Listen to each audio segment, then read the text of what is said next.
বন্ধুরা, forgive me এই লাইনটা চেনা চেনা লাগছে? হ্যাঁ, ঠিকই ধরেছো। থ্রি কোয়েশ্চেন্স থেকে একটা ইম্পর্টেন্ট প্রশ্ন, এটা তোমাদের অবশ্যই এবার করে যেতে হবে যারা অ্যাটেন্ড করতে চাও। খুব সোজা একটা প্রশ্ন, আমি সোজাভাবে লেখানোর চেষ্টা করছি সুবিধার্থে। প্রশ্নগুলি দেখো, who said this to whom and when, কে কাকে কখন বলেছে। কাটা কাটা প্রশ্ন, এগুলো অ্যাটেন্ড করা খুবই জরুরি। তাহলে আমরা ডিসকাস করব এটা কে বলেছে। হ্যাঁ, ঠিকই ধরেছো, এটা সেই বিয়ার্ডেড ম্যানটি বলেছিল।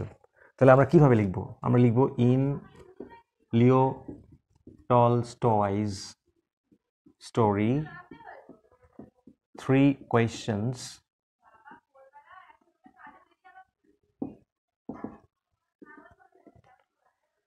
the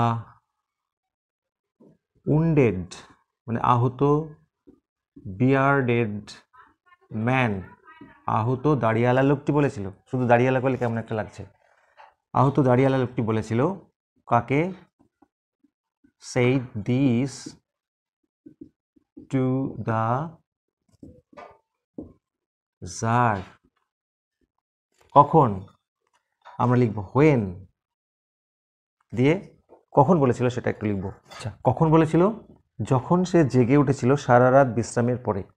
তাহলে when he woke up, কখন? after the night's rest, সারা রাত বিশ্রামের পরে। কোথায়? in the hermit's cottage বা হাট। বোঝা গেল? লিও টলস্টয়ের গল্পে থ্রি কোয়েশ্চেন্সে the wounded bearded man said this to the tsar, যখন সে জেগে উঠেছিল সারা রাত বিশ্রামের পরে হারমিটের কুটিরে। পরের প্রশ্ন ছিল why did the speaker beg forgiveness, কেন এই বক্তা ক্ষমা চাইল? কারণ সে নিজেই যাকে হত্যা করতে চেয়েছিল, কিন্তু যারই তার জীবন বাঁচিয়ে দিল, তাই না? চলো লিখি। তাহলে আমরা লিখে নেব the bearded man begged forgiveness of the czar, মানে জারের কাছে ক্ষমা চেয়েছিল কি কারণে? Out of gratefulness. গ্রেটফুলনেস মানে কৃতজ্ঞতা। তাহলে কৃতজ্ঞতার কারণে সে ক্ষমা চেয়েছিল। এবার কেন কৃতজ্ঞতা একটু গুছিয়ে লিখব। অ্যাকচুয়ালি কী হয়েছিল? ওই বিয়ার্ডেড ম্যানটি হত্যা করতে চেয়েছিল জারকে, যে কিনা তার ভাইকে হত্যা করেছিল এবং তার সম্পত্তি বাজেয়াপ্ত করেছিল। তাহলে আমরা লিখব the bearded man wanted to kill the Tsar who had executed his brother and seized his property. এই কথাগুলো তো টেক্সটে আছে, কিন্তু but when the bearded man was severely wounded by the Tsar's enemy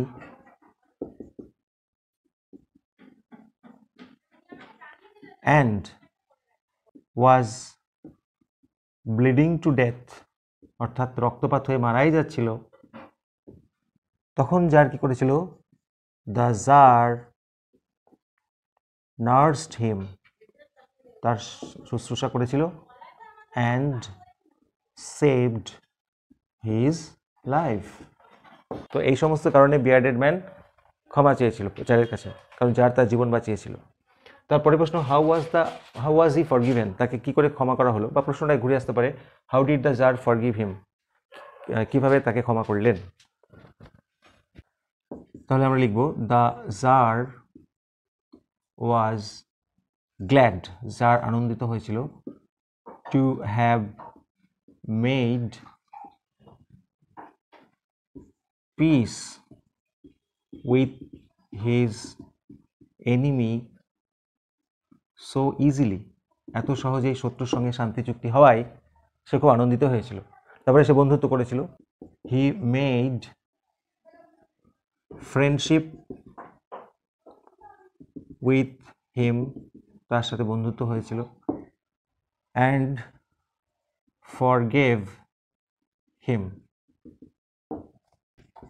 He promised, সে প্রতিশ্রুতি দিয়েছিল, to send his servants, তার চাকর পাঠানোর জন্য, and his own physician, তার নিজের ডাক্তার পাঠানোর জন্য, to attend him, অর্থাৎ তার সেবা করার জন্য তার নিজের ফিজিশিয়ানকে এবং সার্ভেন্টসদেরকে পাঠিয়ে দিয়েছিল। আর কি করেছিল? He also promised to restore his property, সে তার সম্পত্তি ফিরিয়ে দেওয়ার প্রতিশ্রুতিও দিয়েছিল, রাইট? এইভাবে thus the tsar forgave the bearded man, এইভাবে জার তাকে ক্ষমা করে দিয়েছিল। তো এই হচ্ছে অ্যান্সার বন্ধুরা, সহজভাবে লিখে দিলাম। ভিডিওটি ভালো লাগলে লাইক করো, সাথে থেকো। Thank you so much.